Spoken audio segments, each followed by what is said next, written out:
안녕하세요. 맥건입니다. 3월 6일 일요일, 첫째 주 일요일인가? 둘째 주 일요일인가? 기억이 안 나네. 실시간 방송 시작하겠습니다. 원래는 금요일 날 여행을 가려고 하다가 금요일 날 일이 있어서 여행을 못 가고, 토요일은 숙박비가 워낙 비싸요. 주말에는 숙박비가 비싸서 일요일 날 오늘 출발하려고 했어요, 여행을. 근데 오늘 또 개인적인 일이 생겨서 여행을 내일로 미뤘습니다. 지금 월요일로 미뤘고, 대통령 선거는 저는 사전 투표로 미리 했어요. 여행을 계획하고 있었기 때문에 사전 투표로 대통령 선거는 했고, 이제 내일부터 월, 화, 수, 빠르면 2박 3일, 아니면 3박 4일, 4박 5일, 날짜는 정하지 않았고, 어디로 갈지, 어떤 라이딩을 할지는 정하지 않았어요. 아예 정해진 게 없고, 원래는 이제 좀 이렇게 동해 쪽으로 돌려고 했는데, 지금 이쪽이 불이 났잖아요. 불이 났는데 내가 그쪽으로 여행을 간다는 것 자체가 조금 아닌 것 같아서 밑으로 내려갑니다. 밑으로 내려가는데 첫 번째 목적지는 장수로 정했어요. 장수로 정했고, 그 다음 목적지는 정해놓은 게 따로 없습니다. 그냥 장수까지만 내려가서 장수에 이제 나는 자연인이다라는 분이 한 분 계신데, 이제 그분을 만나러 가는 건 아니고 그냥 지나가면서 한번 보려고요. 그분이 어떤 삶을 살고 있는지 궁금해서 그냥 지나가면서 한번 멀리서 지켜보고 하려고 합니다. 두 번째 날은 어디로 갈지 모르겠어요. 그냥 내려온 김에 좀 안 가본 곳으로 가려고 곡성 갈까 생각 중입니다. 곡성, 장수 갔다 곡성, 이제 곡성 영화가 유명하니까 곡성 한번 갔다.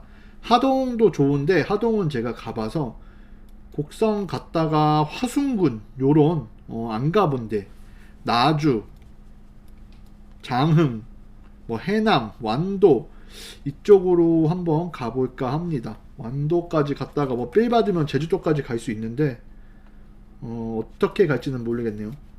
안녕하세요. 제임스 형님 오셨군요.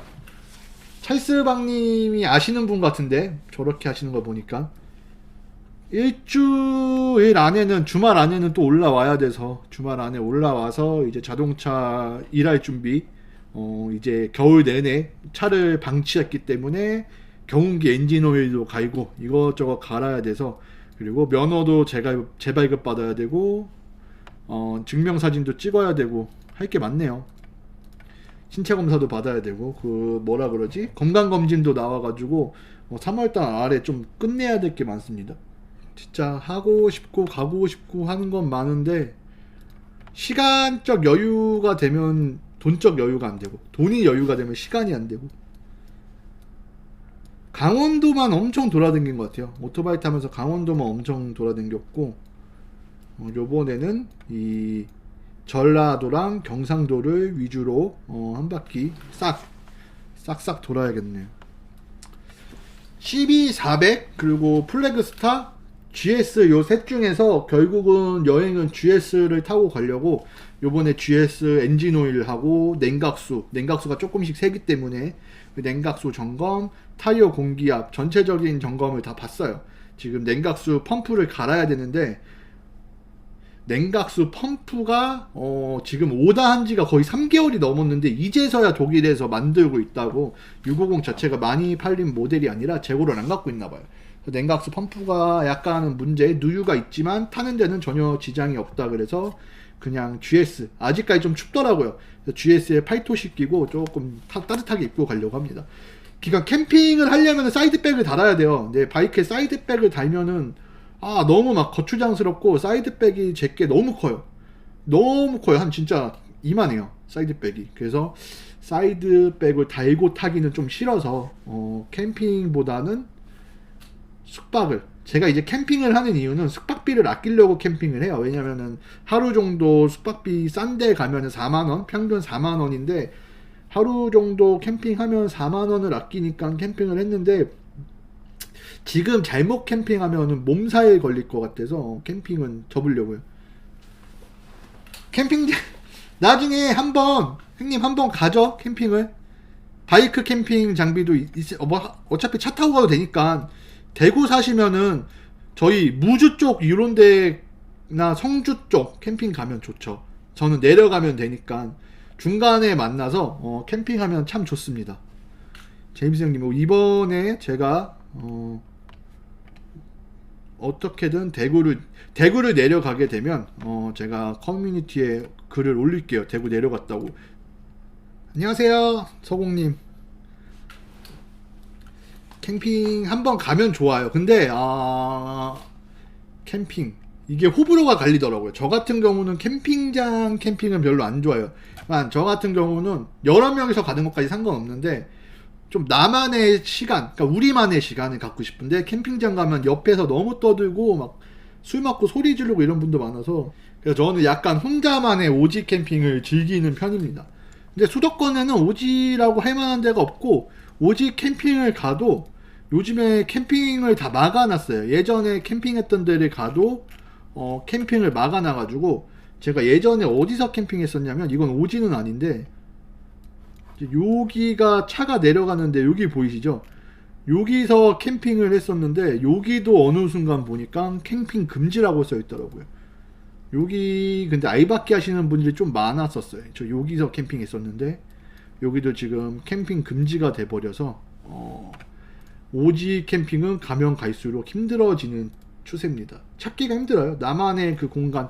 요즘에 CF도 나오잖아요. 나만의 뭐 휴식 이러면서 막 텐트 쳤는데 사람 많아지는 거. 그런 게 심해서. 근데 밑에 지방 내려가도 요즘에 생각보다 텐트 칠 만한 장소가 없더라고요. 우선 오지 캠핑하면 요런 데 쳐야 되는데 거의 다 제가 봤을 때는 캠핑을 할 수 있는 공간이 거의 없어요. 그리고 요렇게 조금 개활지에 캠핑할 만한 장소다 그러면은 이미 많은 사람들이 알려져 있기 때문에 오지 캠핑 찾기가 막상 쉽지가 않더라고요. 성주도 좋은데 저 무주 되게 좋아요. 제가 무주를 언제 갔냐면 기억이 안 나는데 좀 오래됐어요.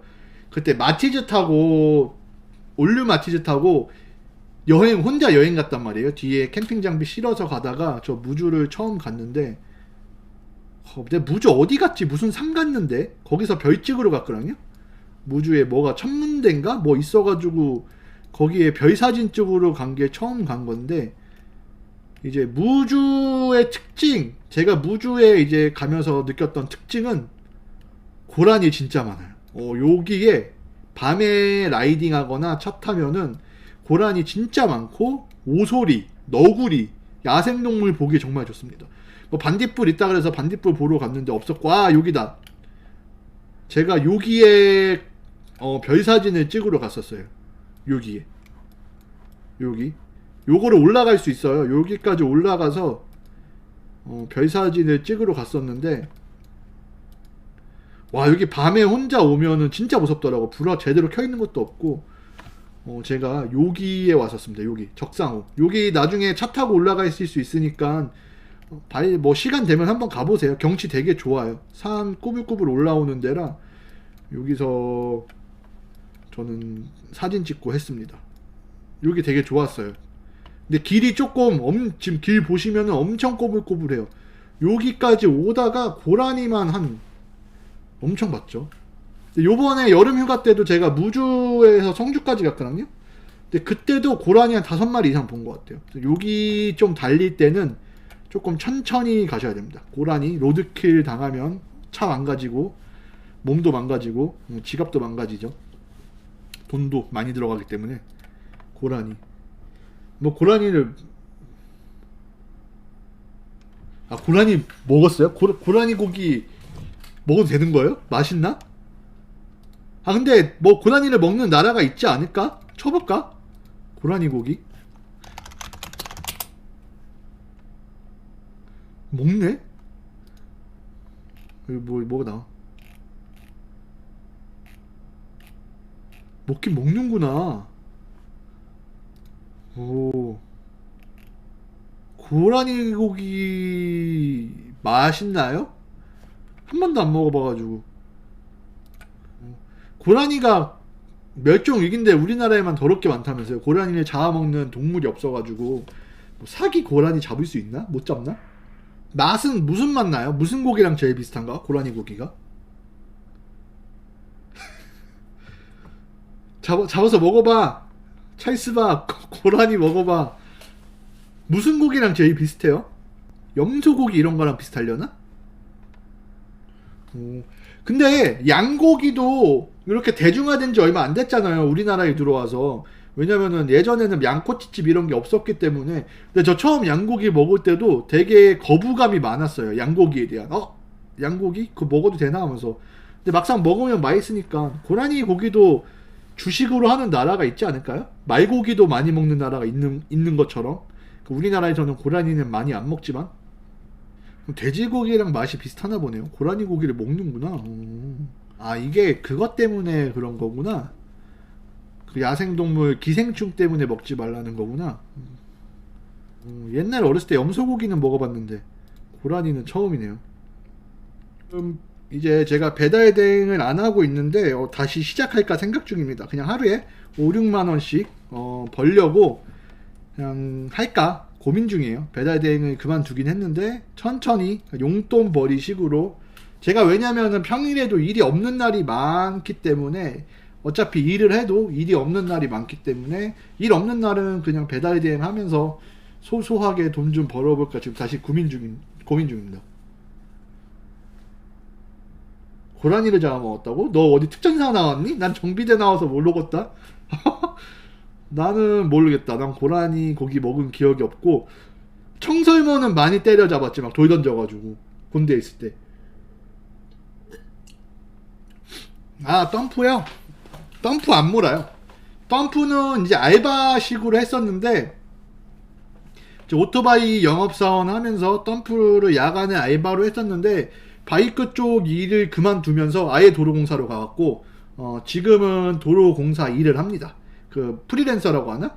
프리랜서 기사예요. 그러니까 장비를 모는 기사예요. 쉽게 말하면 뭐 포크레인 기사처럼 이제 불러주면 가서 일하고 요런 식으로 비후다라는 유죄 살포 차량을 하고 있어요. 유죄 살포를 하고 있습니다. 요런 거라고 보시면 돼요. 바닥에 이제 이렇게 유죄 뿌리는 거. 요 일을 지금 하고 있는데 한 달에 뭐 많이 일을 안 해가지고 이제 공사를 하면 나가는 거고 공사를 안 하면 안 나가가지고 일이 없는 날도 생각보다 많아서 일이 없는 날에는 그냥 배달 대행을 잠깐 짬짬이 할까 고민 중이에요. 지금 겨울에는 아예 일이 없어요. 12월부터 4월 초나 3월 말까지는 아예 일이 없기 때문에 제가 그래서 배달 대행을 했던 거예요. 아예 놀기는 좀 뭐해서 배달 대행을 한 달 정도 했었는데 너무 추운 날 하니까 몸이 좀 저랑은 안 맞아서 지금은 잠깐 쉬고 있고 다시 조금 봄 되면은 일 없는 날은 해도 되지 않을까. 나쁘지 않더라고요. 배달대행 1시간에 한 15,000원? 신호 지키고 조심히 타면은 15,000원인데 보험료랑 뭐 유지비 빼면 한 12,000원 정도 버는 것 같아요. 하루에 한 5시, 6시부터 한 10시 그렇게 타면은 한 5, 6만원 버니까 그렇게 5, 6만원이라도 벌어서 입에 풀칠이라도 하려고 합니다. 너무 쉬니까 저는 쉬는 게 저랑은 안 맞는 것 같아요. 집에서 가만히 쉬고 있으면 저는 그게 더 병나는 것 같아요. 몸이. 잠깐 창문 좀 열어서. 지금도 하루 종일 집에 있으면은 약간 몸살기가 올라옵니다. 근데 저는 다행히도 한 번도 진상 손님은 만나본 적 없어요. 배달하면서. 근데 배달하시는 분들 댓글 보니까 진상짓하고 그리고 갑질하는 식당도 있고 손님도 많다고 하는데 다행히 저는 한 번도 못 만났습니다. 배달을 좀 많이 한 건 아니라 못 만난 걸 수도 있는데 다행히 한 번도 못 만났고 배달 사고도 낸 적이 없어서 이제 배달하시는 분들이 배달하다가 배달 사고 한 번 내면은 그날 거의 일당이 날라가니까 거기에 대한 스트레스도 되게 많다고 하시더라고요. 그리고 솔직히 배달하시는 분들 신호위반 너무 많이 해가지고 그 배달하는 사람들에 대한 인식이 너무 떨어졌어요. 그러니까 따이베 진짜 꼬마 애들도 따이베 이렇게 부르고 너무 비하해서 말하는데 신호 지키고 배달하시는 분도 생각보다 많으세요. 특히나 배민 원하시는 분들은 투잡으로 하시는 분들이 상당히 많기 때문에 배민 원하시는 분들은 되게 친절하세요. 배달하시는 분들도. 왜냐하면 본업이 있고 투잡으로 하시는 분들은 되게 친절하고 저도 배달 시켜 먹으면은 이제 배민원 시키면은 확실히 되게 친절하더라고요. 제가 인사하면 인사해 주시고. 근데 이제 사무실 조금 어린 애들이 배달하는 거는 너무 시끄럽고 너무 좀 그래요. 배달 좀 신호만 잘 지키고 요러면 괜찮지 않을까. 저도 배달하면서 신호 많이 지켰어요. 저는 거의 다 지켰어요. 신호. 양심에 손을 얹고 배달하면서 신호를 거의 다 지켰다고 얘기할 수 있습니다. 근데 신호 어기다가는 내가 위험하니까. 근데 그게 어쩔 수 없는 것 같아요. 10명 중에 8명이 신호를 지키고 2명이 신호를 까고 댕기면 상관없는데 10명 중에 9명이 신호를 까고 댕기니까 그게 문제가 되죠. 근데 이제 타다 보면 알 거예요. 신호 까는 애들이 언젠가는 사고가 나오면 크게 사고 나고 내가 이렇게 벌어서 뭐하나 이런 생각이 들 때가 올 거예요. 분명히 이제 조금 철이 들고 나이가 들고 그러면 지금이야 너무 철없이 그러니까 배달이라는 게 제가 봤을 때 이거는 제 개인적인 생각입니다.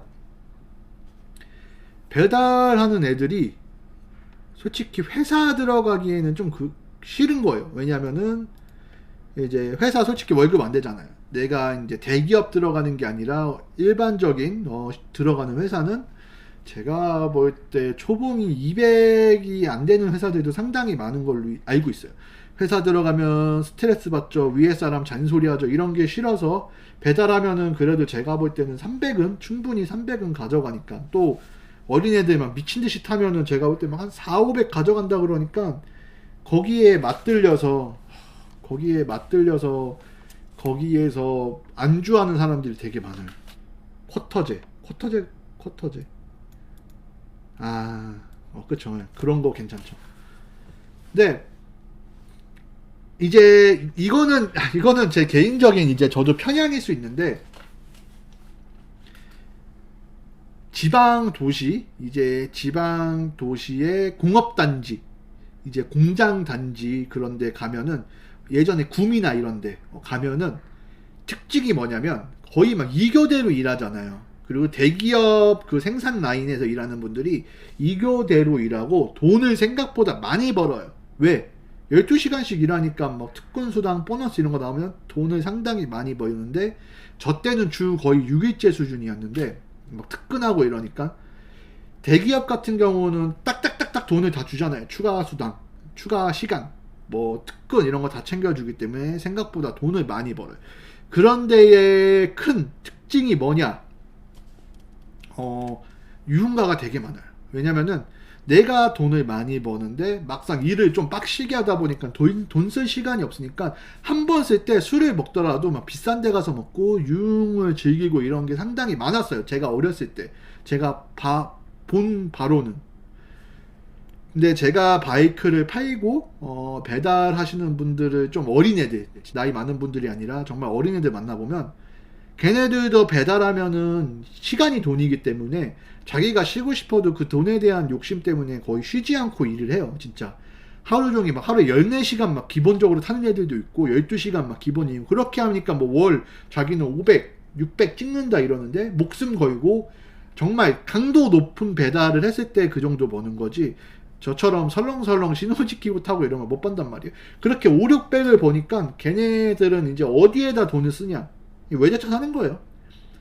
22살이었나 손님이었는데 배달을 해요. 약간 좀 특이했던 손님인데 배달하는데 차가 제규어예요. 22살인가 3살인데 와 나는 지금까지 평생을 일했는데 지금 11년씩 아이페온을 타면서 후덜후덜 거리는데 기름값 때문에 기름값도 그렇고 뭐 어디 고장 나면은 수리비 때문에 후덜후덜 거리면서 막 손 떨면서 타는데 와 그 나이 때 돈 벌어서 막 제규어 벤츠 BMW 이런 거 끄는 거 보면 안타깝죠. 조금 저는 개인적으로 막 멋있다가 아니라 저도 인생을 잘못 살았거든요. 저도 제가 하고 싶은 걸 마음대로 막 하면서 오토바이 타고 싶으면 막 비싸도 막 그냥 막 바푸어라 그랬잖아요. 오토바이에 막 돈 투자해서 타고 이랬던 스타일이라 젊었을 때 좀 더 아끼고 젊었을 때 저축을 해서 조금 좀 여유롭게 돈을 굴릴 수 있었더라면 좋았을 텐데 저도 너무 바이크에 투자한 거를 후회하죠. 이제 후회가 없으면은 상관이 없어요. 내가 그렇게 살아서 후회가 없으면 상관이 없는데 저는 조금 이제 어렸을 때 그 경제 관념이 없잖아요. 저도 없었으니까. 그러니까 이제 저도 어려서 경쟁한 점이 없는 거예요. 내가 300 벌면 300 다 써. 야, 먹고 놀고 막 오토바이 사고 통장 잔고 내 다음 달에 영원. 그럼 또 300 들어오면 막 쓰고 이랬으니까 그게 옳은 거다. 나는 잘했다 이러면 상관없는데 저는 되게 많이 후회가 돼요. 내가 정말 좀 아끼고 100만 원짜리 살 거를 뭐 조금 더 아껴서 좀 더 저렴한 걸 사고 막 이래서 돈을 모아놨다라면 내가 지금 좋아하는 사람을 만나고 내가 정말 좋은 가정을 꾸리고 싶을 때 좀 더 당당하지 않았을까. 근데 지금 너무 막 살아서 지금은 열심히 살고 있는데 그때 너무 막 썼어요. 저도 진짜 막 썼어요. 왜냐면은 제가 되게 힘들게 돈을 벌었어요. 열심히 살았는데 그 사람들이 그렇게 얘기해요. 메꿔냐 너처럼 열심히 사는 애가 어딨냐. 열심히 사는데 너 왜 돈이 없고 빚밖에 없냐. 그러면은 열심히 산 게 10이라면 노는 거는 15, 16 이렇게 놀았어요. 너무 열심히 놀았어. 그게 내가 막 술 먹고 도박하고 이런 게 아니라 너무 오토바이 타고 막 이러면서 바이크 타고 막 친구들 만나고 맛있는 거 먹고 이런 거에 돈을 정말 많이 썼어요. 쓸데없는 거 사고 막 피규어 귀엽다 그러면 이거 너무 귀여워 사야 돼 해서 막 사고 나중에 쓸데없는 거에다 돈을 많이 써가지고 지금은 근데 저는 그게 또 나쁘지 않다는 게 지금 너무 오토바이를 많이 타가지고 이제는 예전만큼 막 그렇게 바이크가 재밌다 이 정도까지는 아니에요. 옛날에는 비가 오나 눈이 오나 무조건 타고 나갔어요. 너무 좋아서 오토바이가. 근데 지금은 귀찮아요. 오늘은 좀 쉬고 싶다. 이게 조금 많아져가지고. 근데 너무 오랫동안 바이크를 혼자 타서 그런 걸 수도 있어요. 약간 독고다이 스타일이라 동호회 활동을 하면서 지금 다시 동호회 활동을 좀 자주 나가는데 그러면서 조금씩 바이크에 대한 재미를 다시 붙이고 있습니다. 예, 결혼하면은 지금 여자친구가 있어요. 결혼할 여자친구가 있는데 결혼하면은 저의 월급 통장 모든 것은 여자친구가 가져갑니다. 그래서 비자금 만들어야 돼요. 저희가 좋은 게 월급이 정해져 있지 않아요. 한 달에 일한 만큼 돈을 벌기 때문에 월급은 정해져 있지 않고 그리고 유튜브 수익은 지금 거의 얼마 안 나는데 전 모르잖아요. 제가 성공할 수도 있잖아요. 유튜브로 대박 날 수도 있는데 유튜브 수익도 여자친구가 아니라 여자친구가 너의 유튜브 수익은 우리 애기를 위해서 쓰자. 그래서 유튜브 수익도 뺏길 예정이고요. 제가 안 뺏길 수 있는 거는 결혼 좀 배달 대행. 내가 짬짬이 배달 대행해서 번 돈은 내가 쓸 수 있다. 요렇게 좀 결론이 난 상태라 결혼하고 싶지. 결혼은 할 거야. 결혼은 합니다. 둘이 얘기는 다 끝나가지고 근데 이제 내가 돈을 모으고 집을 사고 해야 결혼할 수 있는 거지. 제 예상으로는 한 2년 뒤쯤이면은 지금 가진 모든 대출금을 갚고 그리고 다시 대출을 껴서 집을 살 수 있지 않을까 생각합니다. 2년 뒤면 집값 떨어지려나? 집값이 좀 떨어졌으면 좋겠는데 근데 요즘에 돌아다니면 집 더럽게 많이 져요. 진짜 집을 엄청 많이 짓는데 인구수보다 집 가구수가 더 많을 거라는 생각을 많이 하는데 저렇게 많이 짓는데 왜 집값은 계속 올라가나? 모르겠네.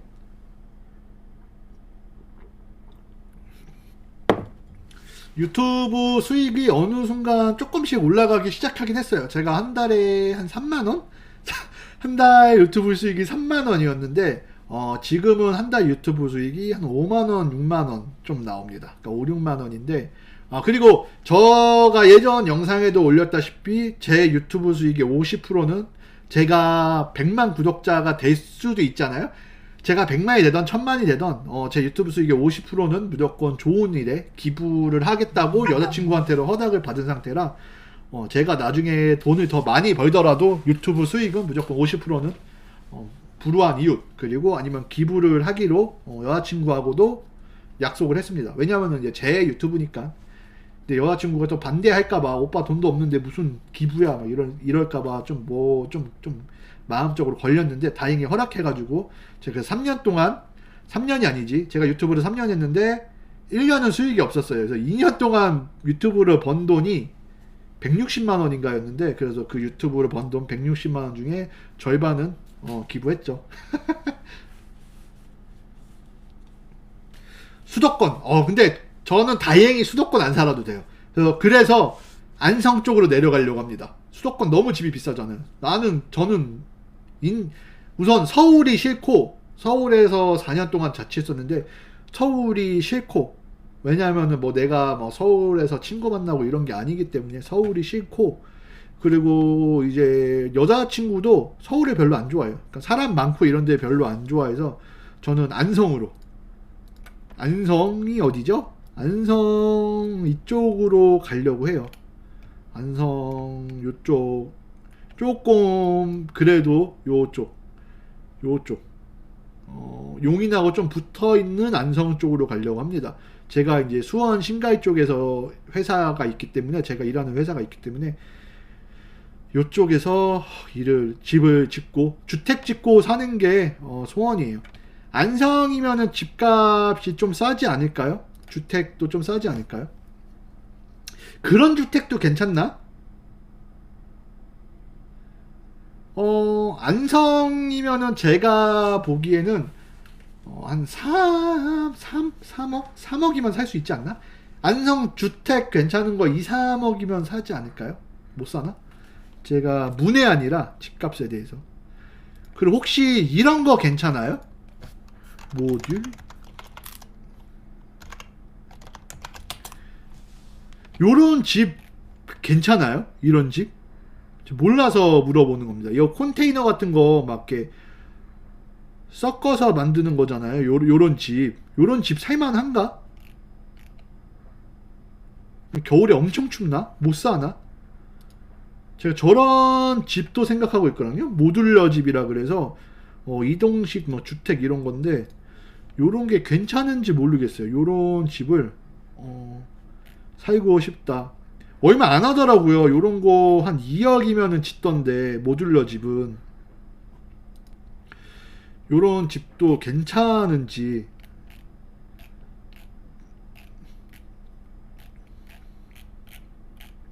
모듈러 집 자체가 이제 컨테이너로 짓는 거니까 살만한지 안 한지인가 모르겠어요. 제가 살아본 적이 없어서.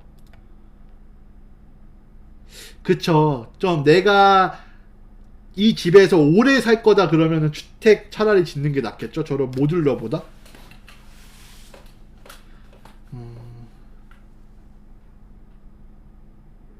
주택은 최대 90%까지 지원이에요. 근데 제가 그거 가끔 보거든요. 구해줘 홈즈? 보시는 분 계신가요? 구해줘 홈즈? 지금 할 시간인가? 11시쯤에 하잖아요. 구해줘 홈즈. 근데 거기서 보면은 막 5억으로 집 구한다. 근데 서울이다 그러면은 진짜 빌라, 오래된 빌라를 구하는데, 파죽 쪽으로만 가도 진짜 2층짜리 막 전원주택 겁나 이쁜 거 막 이런 거 4억이면 사더라고요. 4억에서 막 5억 정도면 진짜 와, 집 정말 괜찮다 이런 집을 살 수 있으니까. 안성도 제가 볼 때는 땅값이, 그 집값이 그렇게 비싸지 않을 거라 생각해요. 그러니까 안성 아니면 뭐 오산은 좀 비싸고, 안성이 제일 날 것 같아요. 안성 아니면은 뭐 이천? 그냥 안성으로 가야겠다. 안성.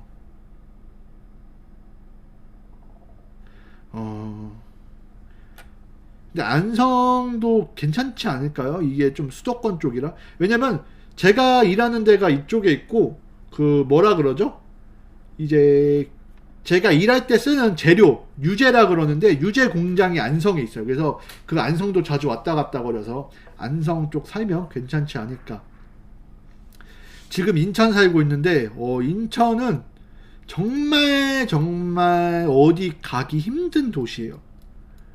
어디에 가든 이 막히는 경기도랑 수도권을 뚫어야 돼서 어디에 가든 너무 시간이 오래 걸려요. 차라리 안성 쪽 살면은 바이크 타고 투어 가기도 좋고, 안성 쪽. 꿈은 안성에 사는 겁니다. 현재 꿈은. 근데 제가 뭐 아는 게 없어서 지금 헛된 꿈을 꾸고 있는 걸 수도 있는데, 안성. 그러니까 지방에 살아본 적이 없어요. 맨날 인천에서만 살던 토백이고, 자취는 서울 이제 명지대 쪽에서 해가지고 저쪽에서 살면 어떨까?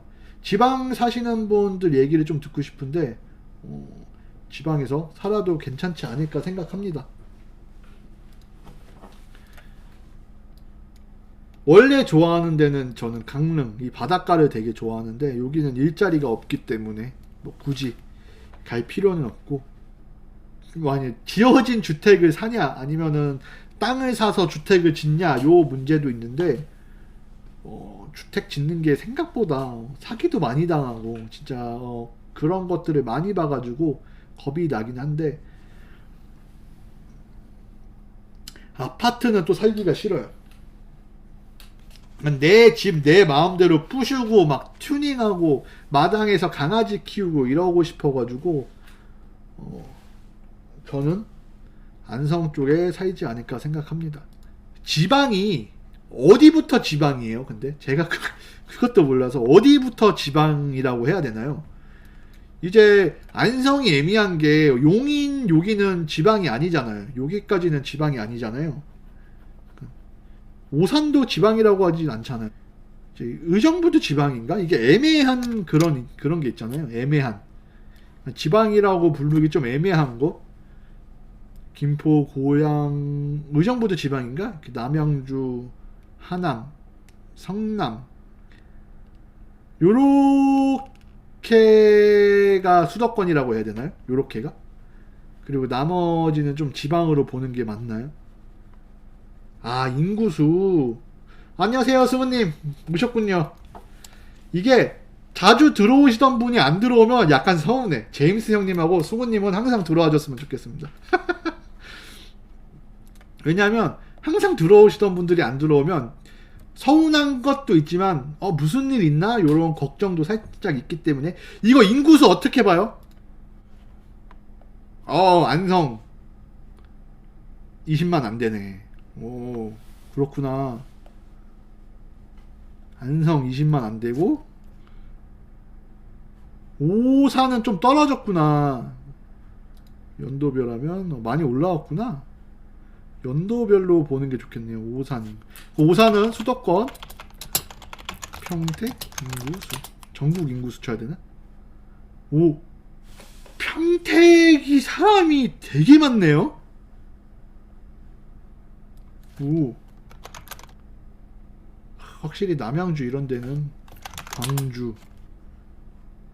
광주시라고 쳐야 되나? 와, 나 평택이 인구수가 이렇게 많을 거라고 생각을 못했어요. 오산도 없고 화성. 재밌네. 화성은 인구수 많구나. 그럼 제가 볼 때는 그러면은 요렇게 광주까지 들어가야 될 것 같아요. 요렇게가 수도권이 아닐까. 나머지는 지방이다. 그럼 저는 여기 살고 싶네요. 안성. 못 들어오셔도 상관없어요. 근데 못 들어오셔도 상관없어요. 일 있으면 못 들어오실 수 있죠. 제가 뭐 일요일날 하기로 한 거 못 지킨 거라. 평택이 미군이 아직 있구나. 여기도 아직 동두천에도 아직 미군이 남아있죠. 동두천 양키시장 가끔씩 갔었는데. 장수. 와, 2만 명.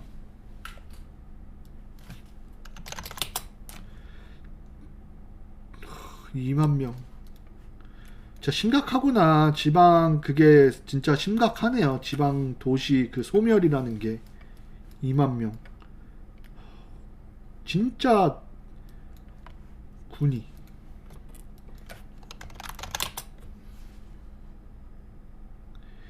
2만 명대가 되게 많구나. 지방은 가장 가장 심각한 데가 어딜까요? 소멸 위기 도시. 시골 정착기. 귀농. 귀농에 대해서 이제 말씀드려 드릴까요? 이제 이것도 되게 개인적인 거니까 심각하게 받아들여요. 귀농. 이제 저도 막 그런 꿈을 꿨어요. 다 때려치고 밑에 내려가서 농사나 지을까? 농사 지으면서 좀 이렇게 자연과 더불어 살아볼까 이랬는데, 귀농이 좀 쉽게 생각하시는 분들이 많은데, 저 어머니 고향이 성주라 그랬잖아요. 그래서 이제 큰 외삼촌이 성주 살다 오셨는데, 평생만 농사 짓던 분들도 망하시는 분들이 많은데, 그 귀농에 대해서 되게 쉽게 생각해서 내려가면은 몇 년 못 버티고 빚만 져서 내려옵니다. 빚만. 이게 수도권에서 일하는 거랑 지방에서 농사 짓는 거랑 아예 차원이 틀려요. 농사를 평생 짓던 분들도 그 뭐라 그러지? 망해야 하는 판단에 내가 그냥 그 쉽게 생각하고 내려가서 농사 지으면은 진짜 심각한 상황으로 들어갈 수 있다.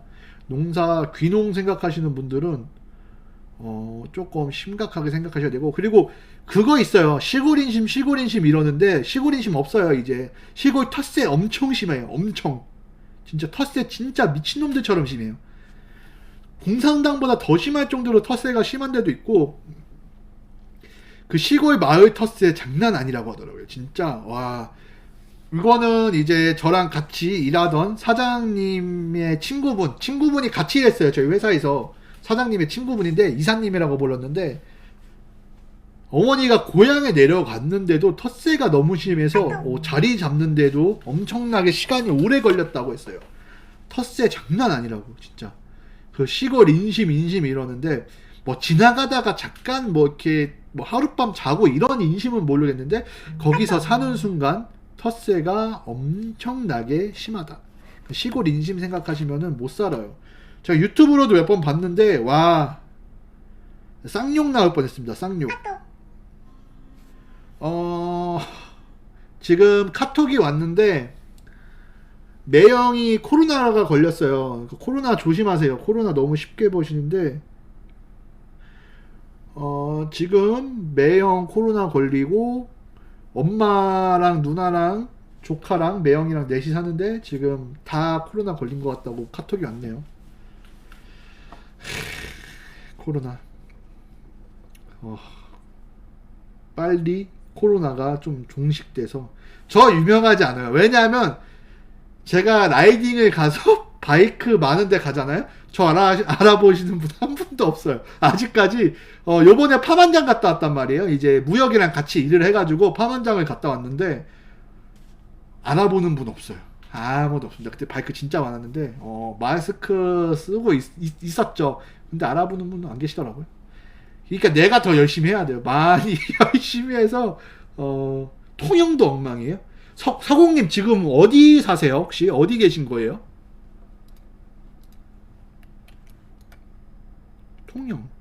통영이 어딘가 아닌가? 여기구나. 근데 제가 볼 때는 코로나가 알게 모르게 다 걸렸을 수도 있어요. 저도 코로나가 걸렸을지 않았을까. 지금 이제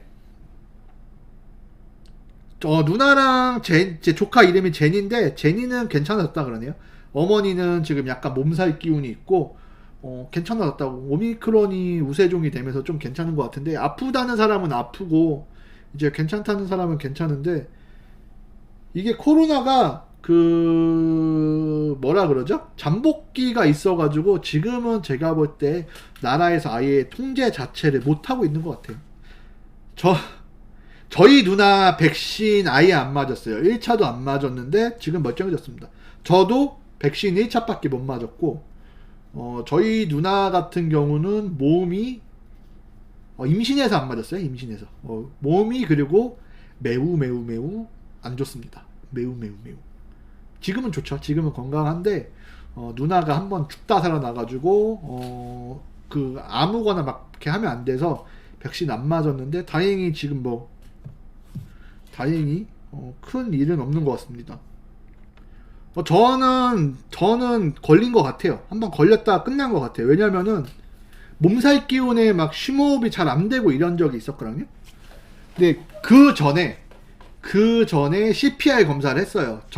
접촉해가지고 그 코로나 확진자랑 접촉하고 마스크 벗고 막 둘이 얘기하고 이래가지고 이제 CPR 검사를 받았는데 음성이 나오더라고요. 그래서 멀쩡한가 보다 하고서 이제 그 집에 있었는데 몸살 기운에 숨쉬기도 힘들고 이게 하루 정도는 왔었거든요. 그래서 나 걸린 건가 이러고서 다음날 또 CPR 검사 받으러 가야지 했는데 하루 지나니까 완전 멀쩡해져가지고 가진 않았습니다. 알게 모르게 걸렸을 거예요. 알게 모르게 걸리지 않았을까. 안정권에 들어왔으면 합니다. 저도 빨리 코로나가 좀 종식되고 지금 백신 패스 이런 거 다 없어졌잖아요.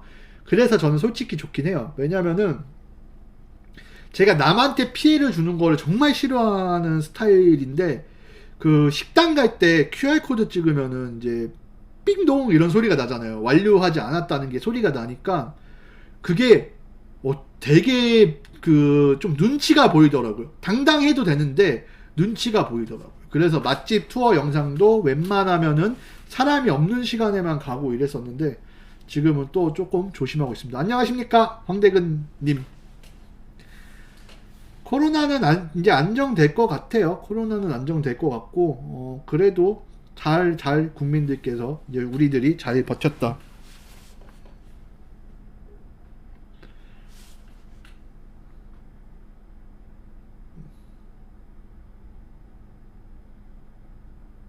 레온치노 무슨 색 하셨죠? 대근님? 그쵸. 나머지는 이제 우리가 조심해야죠. 근데 그 뭐 방역 패스 할 때도 뭐 술 먹으러 쳐 돌아다니고 이런 거 보면은 맛집 가면은 막 줄 서서 막 안에 들어가서 먹고 이런 거 보면 나라에서는 고생을 했지만 그거를 이제 안 따르고 진짜 막 하시는 분도 있었으니까 저는 그래도 이 정도면 정말 잘했다고 생각하는데. 청색 황대근님 청색 사신 분이 몇 분 없는데 혹시 같이 타시는 분 아니세요? 임페리알레 400? 와이프분이 이제 임페리알레 400 타시는 분 아닌가? 같이 타시는 분 아닌가? 아니구나. 청색이 많이 안 나가가지고. 레온치노 괜찮죠? 저 되게 많이 고민했어요. 12400을 살까 레온치노를 살까 엄청 고민했었는데 감사합니다. 잘 봐주셔가지고 저를 좋게 봐주시는 분들이 많으셔가지고 더 열심히 유튜브를 하고 싶은데 제가 잘하고 있는 건지는 잘 모르겠어요. 잘하고 있는 건지는 모르겠고 잘하려고 노력은 하고 있습니다. 12400이 그러니까 이게 되게 모순인 게 내가 영상을 찍었잖아요. 올드바이크 사지 마세요. 올드바이크 사면 속썩입니다. 근데 그러고서 나는 샀잖아요. 그러니까 12400 우선은 ABS가 없다는 거에 되게 좀 불안하고 안 맞으세요. SV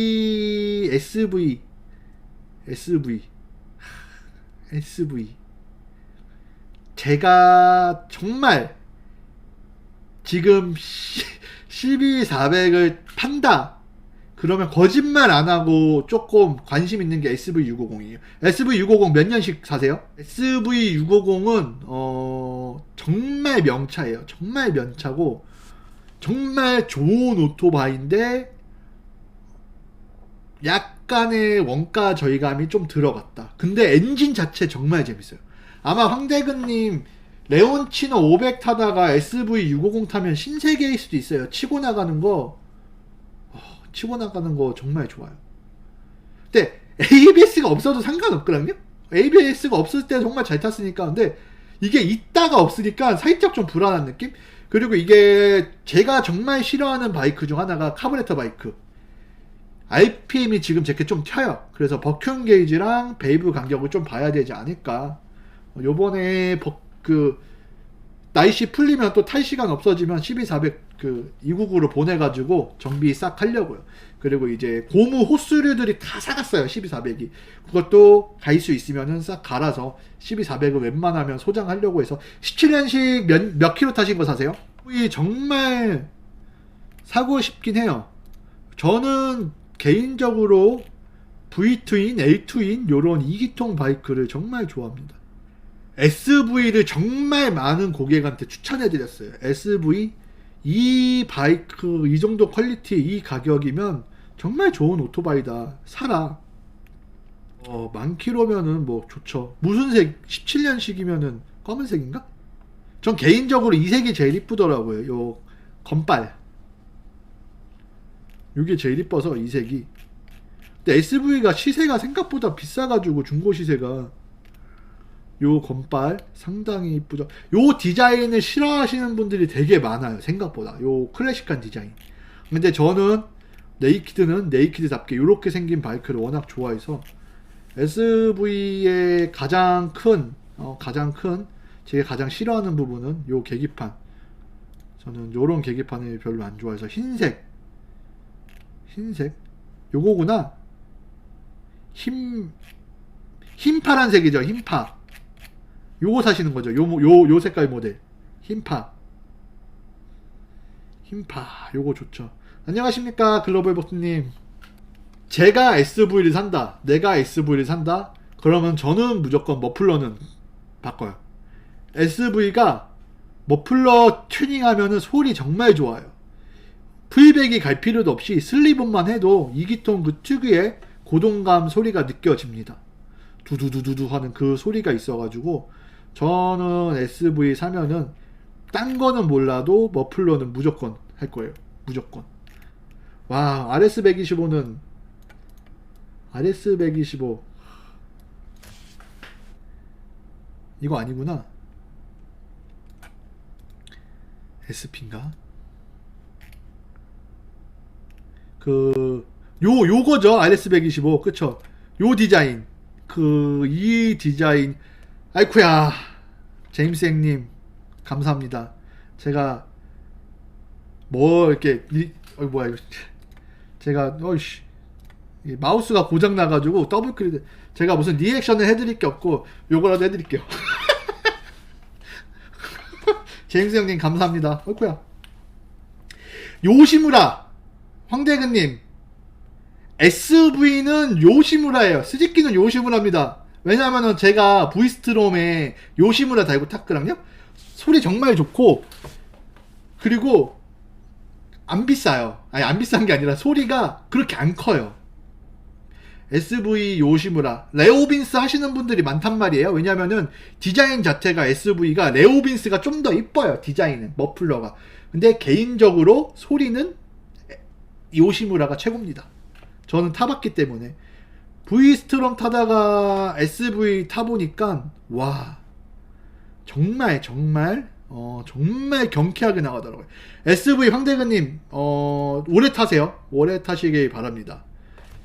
근데 레온치노도 좋긴 한데 저는 레온치노의 그 배기음을 싫어요. 그 베넬리의 2기통 배기음이 이제 사람들이 4기통, 3기통 소리 같이 나서 좋아한다는데, 저는 4기통을 탈 거면 4기통 다운 소리가 나는 게 좋고 2기통을 탈 거면 2기통 다운 소리가 나는 게 좋아요. 제가 개인적으로 제일 좋아하는 바이크 중 하나가 SV입니다. CB400 SV로 갈까도 되게 고민 많이 했어요. 왜? 팔면은 살 수 있는 가격이니까. 가격이 싸잖아요. 나중에 SV를 다시 탈지도 않을까 생각해요. 와, 요시무라 달려있으면은 좋죠. 이거 타보셨어요, 서공님? RS125? 루나님 안녕하세요. RS125 타보셨어요? 나 이거 궁금해서 이게 막 뭐 미들급 딴다, 뭐 400cc 딴다 이런 말이 있어가지고 진짠가 해서. 옛날 그 감성이 정말 좋죠. MXX 125 제일 좋은 거는 형님 팟소가 최고예요. 팟소 오토바이에 올리시는 게, 여기 팟소 오토바이 가입하셔가지고 대부분의 오토바이는 팟소에서 봅니다. 사람들이 센타에 팔지 마세요. 센타에 팔면 헐값이에요. 내가 귀찮다 이러면은 그냥 오토바이 센타에 파는 게 좋긴 한데, 센타에 팔면은 헐값으로 불리기 때문에 MSX 125 있죠? MXS 여기 보시고 여기 시세에 맞게 파시면 돼요. 이제 키로수를 만약에 내 키로수 번개장터도 괜찮고 당근마켓도 괜찮아요. 번개터 20년식에 2700km잖아요. 20년식에 2700km면 당근마켓 그리고 파소 오토바이 그리고 바튜메 요 세 군데 그리고 뭐 번개장터도 좋고요. 좀 어린 애들은 번개장터 많이 봐요. 그리고 조금 바이크 아는 사람들은 파스 오토바이 보고 바튜메도 보고 당근마켓에 올려도 생각보다 괜찮습니다. 요 네 군데 올리셔가지고 닌직마켓이 어디죠? 닌직마켓? 20년식에 2700km 지금 보면은 시세가 320에서 한 350 정도 되는 것 같아요. 얘 보면 1700km 320. 센타는 후려쳐요. 왜냐면은 센타에서 제가 센타에서 일했잖아요. 제가 매입은 안 했단 말이에요. 제가 매입 담당은 아닌데 이제 센타는 200에 몇 건한테 200에 샀으면은 그거를 무조건 300 이상은 팔아야 돼. 왜냐면은 이거에 대한 매입에 대한 세금이 없잖아요.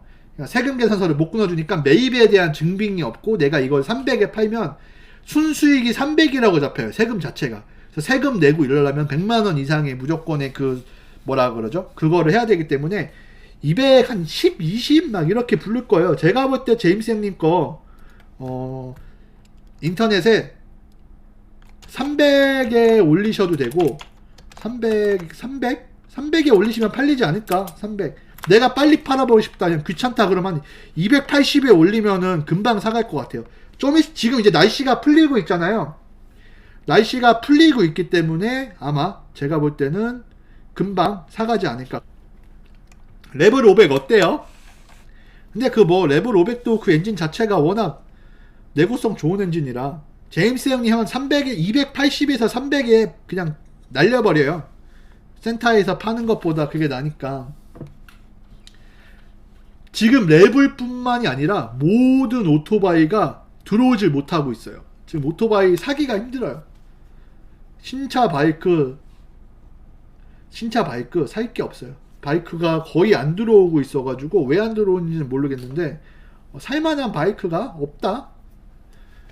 레벨 엄청 부드러울 거예요. 주행 질감 자체가 막 치고 나가는 맛이 아니라 되게 부드러울 겁니다. 그 레벨 좋은 게 시트코가 낮아가지고 지금 보면은 형님 한 300에 올려도 팔릴 것 같은데요. 20년식 300에 올려도 팔리지 않을까. 300에 올렸다가 연락 오면은 290까지 해줄 테니까 가져가라 그래요. 그러면은 팔리지 않을까. 지금 보면은 뭐 20년식 350, 뭐 320 이렇게 있으니까 제임스 형님은 300에 올리시면은 괜찮지 않을까 합니다.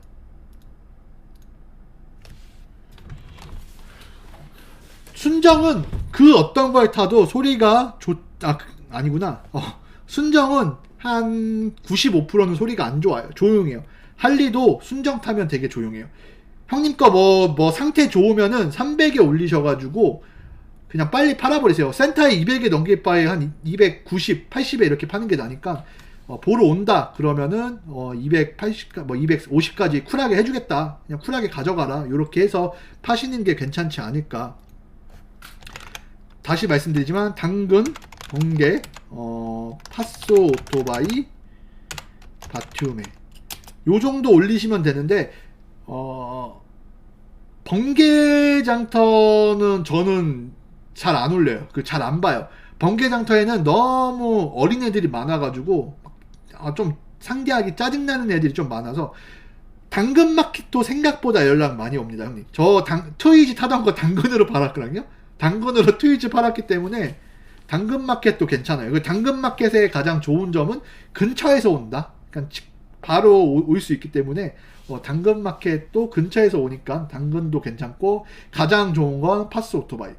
그리고 바튜메는 이제 바튜메 회원들이 보니까 바튜메도 괜찮더라고요. 저는 오토바이 타는 사람들 중에서 바튜메 활동하는 사람들이 많아가지고 옛날에는 바이크마트가 최고였어요. 오토바이 중고 매물 보는 거. 근데 이제 바이크 마트가 뻘짓하면서 망해가지고 중고 매물 다 팟소로 넘어왔죠. 당근, 팟소 요 두 개는 올리시고, 그리고 이제 바튜메까지. 애들 상대 당근마켓 매물 보면은, 그리고 아니 당근이 아니라 번개장터 매물 보면은 좀 걸레짝인 오토바이들이 많이 올라와요. 뭐 이렇게 폭주 뛰던 바이크들 그런 거 많이 올라오기 때문에 어린애들은 거의 대부분 번개장터로 산다. 그래서 제가 이제 고객님들한테 번개장터로는 웬만하면 오토바이 보지 마세요 이렇게 얘기했어요. 왜냐면은 사기꾼들 많아요. 사기꾼들도 많고 썩은 바이크 올리는 애들도 많고, 그래서 번개장터는 웬만하면 보지 마시고 팟소나 바툼에 보시고 사셔라 이렇게 하죠. 바툼에는 좀 시세가 비싸게 올리는 애들이 많아요. 그러니까 약간 뭐 했습니다 해서 좀 비싸게 파는 애들이 많고, 제가 볼 때 지금 날씨가 풀리고 있고 MXX 자체도 인기가 많은 모델입니다. 여자분들도 타고 세컨으로 많이 타기 때문에 제임스님 거 300에 올려서 280에서 300 그 사이로 판다 그러면 제가 볼 땐 바로 팔리지 않을까. 그러니까 오면은 쿨하게 깎아줘. 막 이렇게 보러 오잖아요. 한번 보러 가겠습니다. 그래서 막 이렇게 보고 하면은 제가 엔진오일 잘 갈고 잘 관리했는데 그래도 여기까지 오셨으니까 엔진오일 값 하고 기름값 쿨하게 10만원 빼드리겠다. 290에 가져가라. 그럼 가져가요. 저라면 그렇게 팔 것 같아요. 저는 근데 거의 오토바이를 센타에서 사고 센타에 팔고 이래가지고, 워낙 센타랑 친하니까 299 모터스랑 워낙 친하니까 거의 299에서 사고 팔고 합니다. 우선은 폐지를 하세요. 안 타실 거면 폐지하시는 게 좋아요. 번개장터는 좀 안 좋아요. 거기 되팔렘들도 되게 많아요. 그러니까 제가 살려고 싸게 사서 다시 되파는 애들 되게 많아요. 되파리들이라고 하는데 되파리들도 많고 사기꾼도 많아서 제임스님 우선 번호판 뜯으시고 번호판하고 등록증 가져가서 구청 가가지고 폐지해 오세요. 바이크 더 이상 안 탈 거다, 난 안 타고 팔 거다 그러면 폐지하고 하시는 게 훨씬 좋아요. 명예 이전보단 저는 폐지를 추천드립니다. 번개장터 대파리들 되게 많아요. 번호판 그리고 신분증 그리고 차량 등록증 요렇게 3개 가져가셔서 구청 가져가셔가지고 바이크 폐지하러 왔습니다 그러면은 폐지해줘요. 그러면은 팔 때는 양도증명서 플러스 신분증 복사본 플러스 폐지증명서, 팔 때는 요렇게 3개 주시면 돼요. 양도증명서에 그 양도증명서 서식이 아마 구청에 있을 거예요. 거기 이제 판매자 이제 형님이잖아요. 판매자의 거기에 그냥 그것만 써서 알아서 써라 그러고 가져가면 돼요. 양도증명서에 도장 찍어 주셔야 되고요.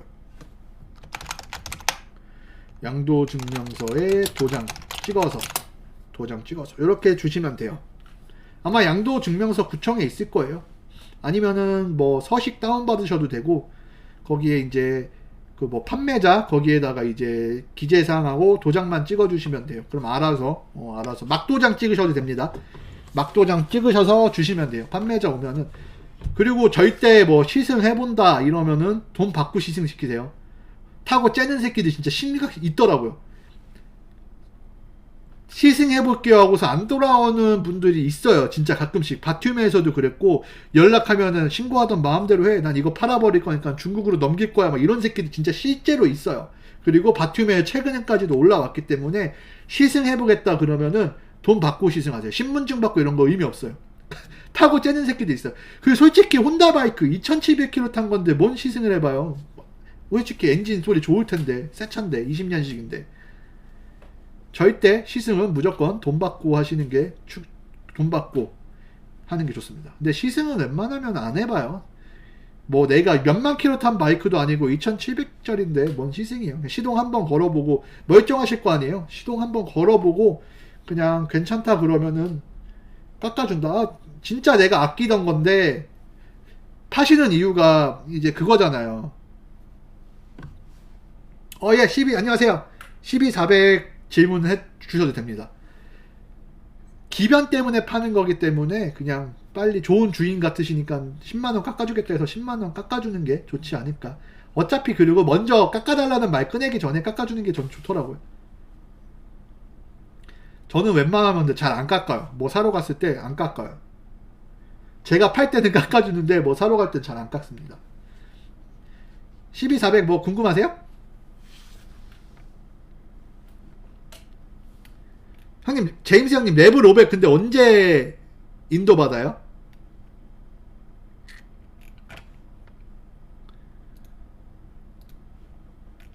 레벨 500도 아마 제가 볼 때 중고도 없을 거예요. 레벨이 키 작은 분들이 정말 좋아하세요. 정말. 왜? 다리가 다니까. 저는 다리 닿는 거를 되게 중요시 여겨서 아나다라 마바사 다라 레벨이구나. 근데 조금 늦어질 수도 있습니다, 형님. 없잖아요. 레벨도 중고 레벨이라고 돼 있네. 레벨도 중고가 인기가 많아요. 왜 그런지 모르겠는데 필요 수량보다 들어오는 수량이 적어서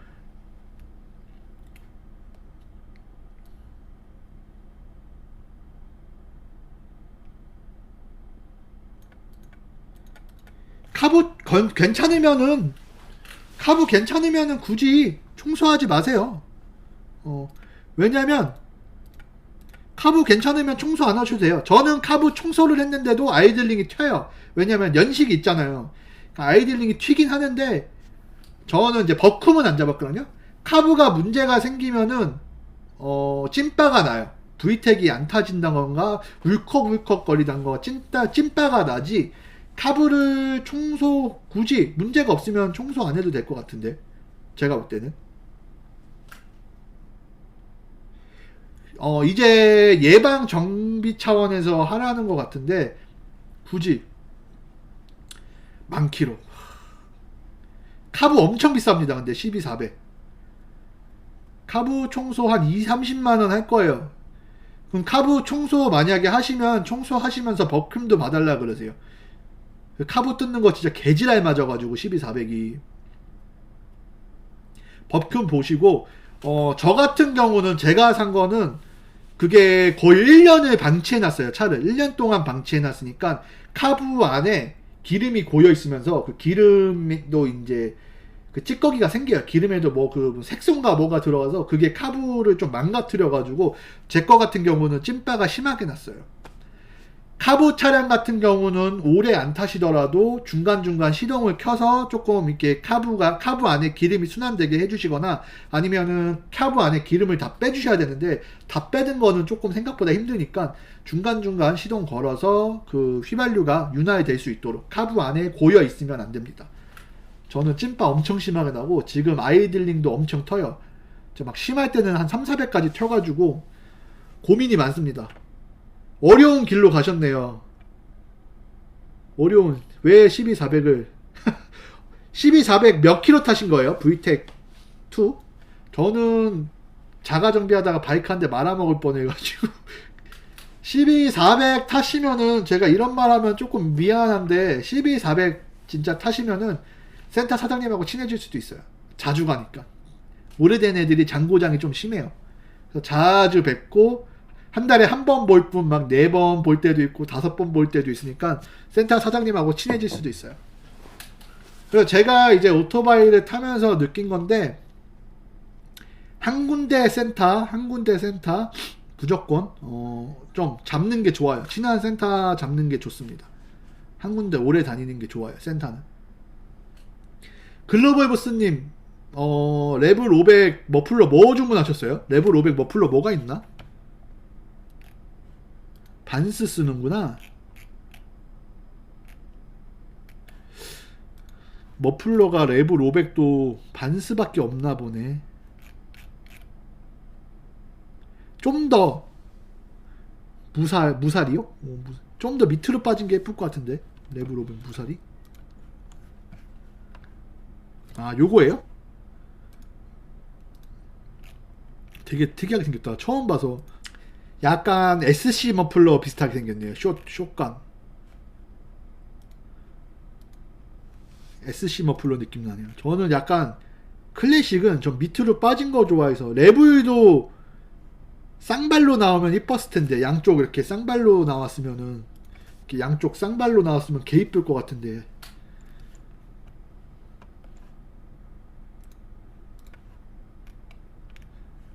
레블 500 되게 부드러울 거예요. CBR 500 엔진이기 때문에 엄청 부드러울 겁니다.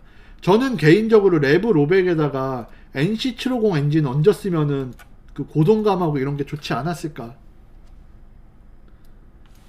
아 그러면은 뭐 직접 구변 가능하죠. 소리 그렇게 안 크면은. 근데 풀배기가 아니라 소리 그렇게 안 클 거예요. 얘도 지금 보시면은 레벨도 중통이 상당히 좀 크기가 있기 때문에 그렇게 소리가 안 클 것 같습니다. 레벨 12400 타시는 이제 라이더님 항상 그 보셔야 돼요. 카브 사이에 말하기가 좀 그렇네. 요런데 이제 고무가 들어간단 말이에요. 카브레터랑 이제 엔진하고 잡아주는 쪽에 고무가 들어가요. 저쪽 고무를 미리미리 좀 크랙이 있다 그러면은 요런 고무들 다 크랙 간단 말이에요. 제 것도 크랙이 가 있어요. 심지어 나중에 여유되면 하나씩 갈아주는 게 좋다. 6만이면은 제가 볼 때는 실키로수가 6만이 아닐까. 12400은 막 토크감, 가속도 이런 거 아무것도 없어요. 순수 그 사운드, VTEC 터질 때 그 막 부스터 쏘는 그런 느낌의 사운드, 소리 막 속도가 잘 나가는 것도 아니고 그 사운드 하나가 사람 미치게 하죠. 뭐 i6가 4기통 중에서 배기음 최고다 이러는데 제가 볼 때는 12400만한 배기음이 없어요. 4기통 중에서. 요시무라 머플러 하나만 꽂혀 있어도 소리 장난 아닙니다. 반스 소음기 달면, 근데 모든 머플러가 소음기 달면 소리가 예전 같지 않아가지고. 제임스 형님, 근데 3월 둘째 주에 들어온다고 했는데 밀릴 수도 있어요. 요즘에 다 밀리고 있어갖고 바이크 들어오는 게. 글로벌 형님은 그 500 타고 계신 거예요? 다 같이 언젠가 좀 코로나 잠잠해지고 이러면 다 같이 한번 투어 가는 것도 나쁘지 않지 않을까 합니다. 레벨 500은 중고가도 안 떨어질 거예요. 요즘에 뭐 CBR 650i도 중고가 안 떨어지고 사람들이 찾는데 살 수 없는 바이크이기 때문에 제임스 형님도 레벨 500 좋은 바이크 사셔가지고 항상 안전 라이딩 하시길 바라겠습니다. 제가 원래 10시까지 하려고 했는데 벌써 10시 반이네요. 오늘 실시간 방송은 이쯤에서 마치겠습니다. 어디 사세요, 글로벌 형님? 글로벌 보스님 어디 사세요? 청주면은 뭐 괜찮네요. 멀지도 않네.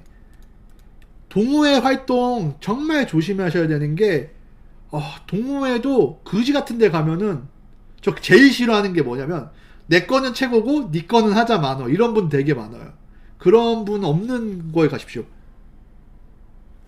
제가 이제 자한 라이더님? 제가 영어를 잘 못 읽어서 자한 라이더님 하고 한마디만 하고 가겠습니다. 400 IPM을 높게 쓴다고 오토바이에 무리가 막 가거나 그러진 않아요. 근데 아무래도 높게 쓰면 엔진 회전수가 많기 때문에 좋지는 않겠죠. 근데 막 그 정도로 막 오토바이가 문제된다 그러면 오토바이 못하죠. 레드존은 찍지 마세요. 레드존은 찍지 마십시오. 절대. 이게 정확한 건 아니고 저도 주워 들은 거라 정확히는 모르겠는데 주워 들은 겁니다. 주워 들은 거기 때문에 원래 모든 바이크가 레드존 밑에 레드존이 따로 있대요. 그러니까 레드존이 실제 레드존이 아니라는 거죠. 왜? 엔진 보호 차원에서 이 밑에보다 더 레드존이 있다고 하는데 12400 같은 경우는 이 레드존 자체가 실제 레드존이라고 합니다.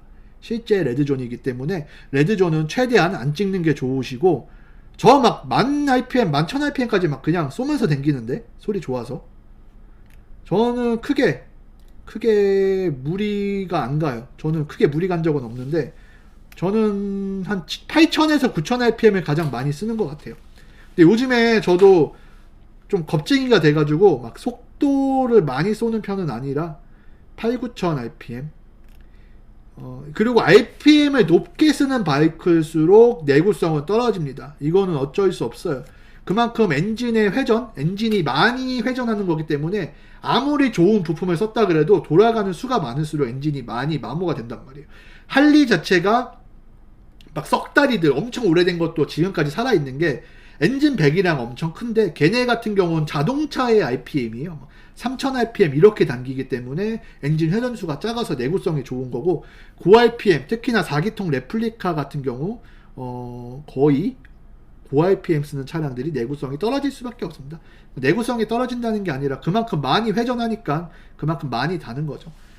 근데 고RPM 못 치고 댕길 거면은 솔직히 바이크 딴 거 바꾸는 게 낫죠. 아쉽잖아요.